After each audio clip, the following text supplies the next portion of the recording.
Bien-aimés frères et sœurs, vous connaîtrez la vérité et la vérité vous affranchira. Ça, c'est pas moi qui le dis, c'est la Bible qui le dit. Mais moi, je vous dis mieux. Vous connaîtrez la vérité historique, notamment celle de vos ancêtres kémites, et vous aurez une vision globale de ce que c'est que la vraie souveraineté politique. J'ajoute, vous reviendrez à la spiritualité africaine ancestrale et vous comprendrez les enjeux de l'indépendance économique. Et pour terminer, vous accepterez votre identité culturelle kémite et vous obtiendrez deux choses. La première, c'est la paix. La seconde, c'est le développement, à une condition. L'unité de toute l'Afrique noire, l'unité de tous les Noirs du monde entier. Otep à tous, bienvenue sur la chaîne des panafricanistes par essence, par conviction et par excellence. Celle des citoyens kémites par nécessité et obligation de combat. Nous sommes une chaîne qui n'est guidée que par nos ancêtres et rien que par les ancêtres qui appartiennent à l'égrégore du monde noir. Par conséquent, nous ne croyons en aucun Dieu venu de l'étranger. Toutefois, cette vidéo n'est aucunement destinée à inciter à la haine ou à la violence, car nous menons un combat qui est d'abord et avant tout spirituel, intellectuel et démocratique. Ensuite, il est politique, géopolitique et géostratégique, contre l'impérialisme, le colonialisme, le néocolonialisme et l'endocolonialisme, qui sont tous qualifiés de crimes contre l'humanité. Nous menons ce combat sur la base du principe fondamental que nous avons hérité de nos ancêtres kémites, qui est celui de la Mahat, c'est-à-dire solidarité, vérité et justice. Vous êtes donc en droit de connaître la vérité et nous avons l'obligation de vous dire la vérité, rien que la vérité, afin que justice soit rendue au continent africain. Et ça, c'est notre modeste contribution dans cette noble lutte en faveur de la souveraineté, la dignité, la solidarité et l'unité africaine. C'est exactement ça que nous appelons le panafricanisme. Bien-aimés frères et sœurs, nous allons essayer de parler de la corruption. Qu'est-ce qui se passe en effet? On entend parler de la corruption, notamment en Afrique. Lorsque un locoderme, un blanc, vient corrompre un noir pour qu'il puisse livrer les matières premières, pour qu'il puisse livrer son pays, pour qu'il puisse livrer ses leaders, on lui donne de l'argent. Qu'est-ce qui se passe en dehors de l'aspect matériel que nous voyons, ce qui est physique que nous voyons? Il y a aussi un aspect spirituel dans la corruption de nos leaders. Et les Occidentaux le savent. Les Occidentaux achètent, si vous voulez, les esprits, ou ils corrompent les esprits. C'est-à-dire que quand on corrompt l'individu, ce qui se passe, c'est que l'esprit ou les esprits de ses ancêtres qui sont autour de lui s'éloignent de lui. Il devient vulnérable. C'est donc un papier. Quand on souffle dessus, il s'en va. Il tombe. C'est une légume. Il est président, il est ministre, premier ministre, il a beaucoup d'argent, mais au fond, à l'intérieur, là, il n'y a plus rien. La majorité de nos leaders, c'est comme ça. Faites un constat, simple. Vous allez dans une administration où vous pouvez avoir le papier gratuitement, sans rien faire. Vous fournissez, vous remplissez le formulaire par exemple et tout pour obtenir une carte d'identité et autres. Mais vous venez, vous voulez avoir ça le plus rapidement possible parce que bon, le délai légal c'est 2 semaines, vous voulez l'avoir en 1 semaine, ou parce que la personne est en train de vous compliquer, au lieu de 2 semaines, ça fait maintenant 3 semaines, vous voulez l'obtenir le plus rapidement possible, vous donnez l'argent à quelqu'un. Vous allez voir que chaque fois que vous rencontrez cette personne, elle a un aspect d'infériorité vis-à-vis de vous. Et tout ce que vous lui demanderez, à partir de ce moment-là, vous l'obtenez. Vous savez pourquoi? C'est parce que vous avez pu corrompre son esprit. Quand il a accepté la première fois, là, son esprit aussi a été corrompu. Et les esprits de ses ancêtres qui sont autour de lui le lâchent. Donc on le laisse, on l'abandonne, on l'observe. Se casser la figure seul. C'est pour ça que beaucoup de nos leaders ne réussissent pas. Vous les voyez les premiers à crier l'impérialisme, le colonialisme, le ceci, le cela. Mais quand ils arrivent quand c'est le moment de prendre la décision, ils ne peuvent pas, ils sont comme tétanisés, paralysés. Vous savez que c'est par quoi? C'est parce qu'ils ont été corrompus.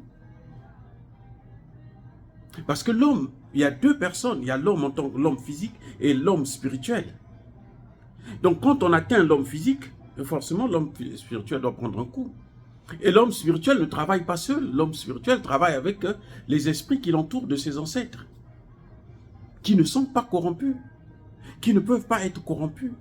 Parce que les mauvais esprits là, les esprits des leaders que vous voyez là, qui tuent les gens n'importe comment, qui violent les droits de l'homme et tout machin, qui pillent leur pays, leurs esprits là, ne reviennent pas et disparaissent. Ça ne revient pas. Leurs enfants peuvent appeler ces esprits-là. Ils ne viendront pas. Parce que ces esprits-là ne sont pas appelés à se régénérer. Parce qu'ils ont trop fait du mal. C'est pour ça que les leucodermes ont du mal à appliquer cette spiritualité. Eux, ils utilisent justement les mauvais esprits-là pour aller faire du mal. Ça, c'est possible. Mais pour faire du bien, pour qu'on parle de vous, pour qu'on sache que vous êtes une grande personnalité, ça ne peut pas passer. Donc, vous voyez, la corruption, c'est un phénomène devenu presque banal dans nos pays où il y a la pauvreté endémique, où les dirigeants ont failli. Aux États-Unis, on les appelle des pays voyous, des dirigeants voyous, parce que bon, ils ont failli, ils ont mis leurs États en coupe réglée et il n'y a plus rien à obtenir de ces États. Parce qu'ils ont été corrompus. Et quand tu commences comme ça, tu multiplies erreur par erreur. Parce que les seules personnes qui peuvent vous arrêter, ce sont les esprits de vos ancêtres qui travaillent avec vous, qui vous entourent. C'est l'égrégore noir de la famille, puis de la communauté, puis du village, puis, je ne sais pas moi, du pays et du continent noir. C'est cet égrégore-là qui travaille avec vous, c'est cet égrégore-là qui vous guide. Si vous n'avez pas ça, vous ne pouvez rien faire. Vous ne pouvez pas innover. Les idées là, vous croyez que les idées, vous ne voyez pas les idées, est-ce que vous voyez les idées? Non, parce que l'idée vient de l'esprit. Et votre esprit puise ça ou reçoit ça des esprits qui l'entourent, qui le guident, qui travaillent avec vous. Donc quand vous acceptez la corruption, ben, vous êtes en train de détruire, d'affaiblir votre propre esprit. Et voilà. Et vous voyez que nos dirigeants, tous les dirigeants africains, tous, sont conscients que les relations que nous avons avec l'Occident, ce ne sont pas des bonnes relations, il faut changer. Tous savent que les accords de défense, là, le franc CFA, là, ce n'est pas bon pour nous, il faut changer, il faut sortir de là, tous. Quand vous parlez avec eux en aparté, en dehors des caméras, ils vont vous le dire ouvertement. Mais ils ne peuvent pas réagir. Quand il s'agit de prendre la décision, ils ne peuvent pas. Pourquoi? Parce que leur esprit a été corrompu. Donc ils n'ont pas la force, l'énergie. Je vous ai déjà dit qu'un pays se gouverne avec un certain nombre d'énergies, avec des vibrations électromagnétiques qui viennent des esprits qui contrôlent de l'égrégore auquel vous appartenez. C'est ça qui fait que vous êtes capable de gouverner. Si vous n'avez pas ça, vous ne pouvez pas gouverner, les gars. Vous ne pouvez pas gouverner. Et vous allez faire aller d'échec en échec, d'échec en échec. Nous avons vu le cas d'un président, Pascal Lissouba. Le premier président élu démocratiquement au Congo-Brazzaville. Il a pris le pouvoir. Et la première des choses, c'est qu'il est rentré dans la franc-maçonnerie. Là, c'est une autre forme de corruption. Puisque là, ça dit que tu vas adhérer à un égrégore satanique. tu vas adhérer à un mouvement qui n'est pas la vraie spiritualité, qui est destinée seulement à faire du mal en fin de compte. Quand il accepte là, c'est fini. Quelqu'un qui a travaillé, qui a été Premier ministre de Massamba Deba, au moment où Massamba Deba a fait les plus grandes réalisations du Congo-Brazzaville. Et Dieu seul sait, depuis que Massamba Deba est parti, il n'y a aucun président, aucun Premier ministre qui a fait un travail comme celui de l'époque de Massamba Deba. Aucun. Ils se sont succédés, ils ont fait des choses, mais aucun n'est arrivé à faire ce que, même la moitié seulement du travail que Massamba Deba avait abattu avec Pascal Lissouba comme Premier ministre. Vous voyez? Donc, quelqu'un qui a fait des recherches très importantes, qui a fait de hautes études, qui a fait, comment dirais-je, qui a travaillé dans des grandes institutions internationales, sans avoir été dans la franc-maçonnerie. Mais à partir du moment où il rentre maintenant dans la franc-maçonnerie, mais les esprits qui étaient avec lui, vous croyez qu'ils vont le suivre aussi dans la franc-maçonnerie? Non. Au contraire, s'arrête à la porte. On dit, bon, lui, on l'a perdu, il est parti. Et puis on l'observe. Avant qu'il y ait la guerre de 97 avec Sassou Nguesso, il y a eu la guerre en 92.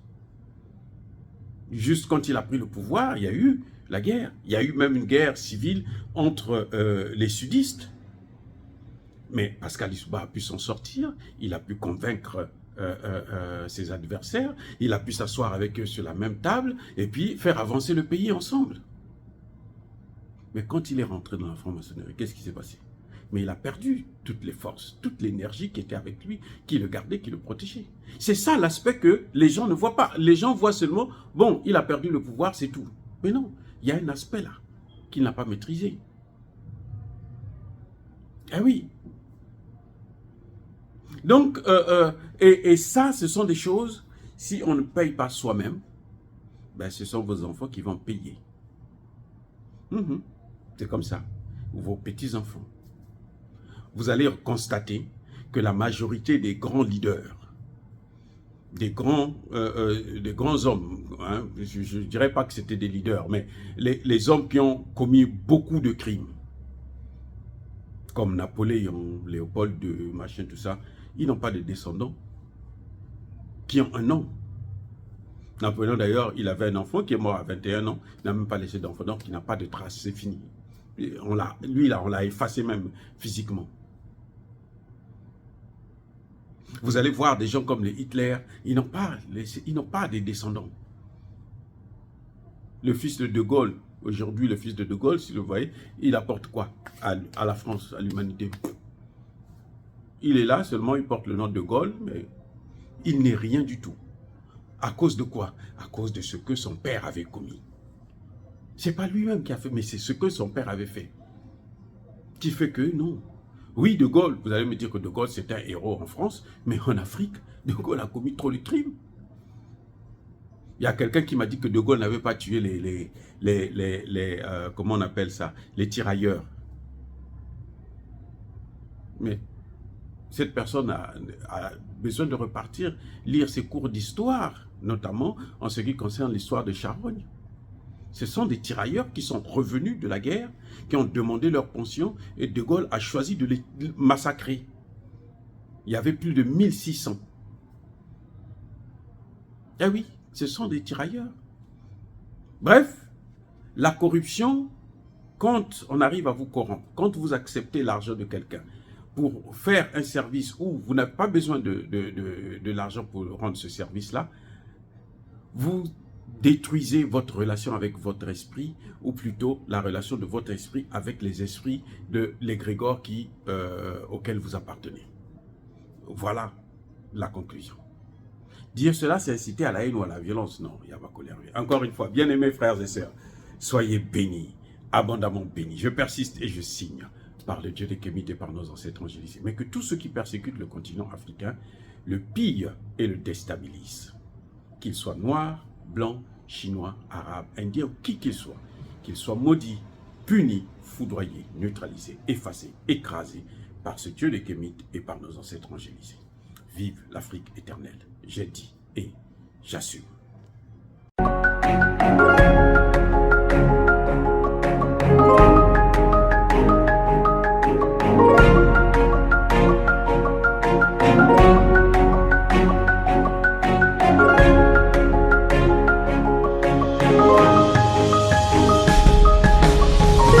Eux, ils marchent par la foi et non par la vue.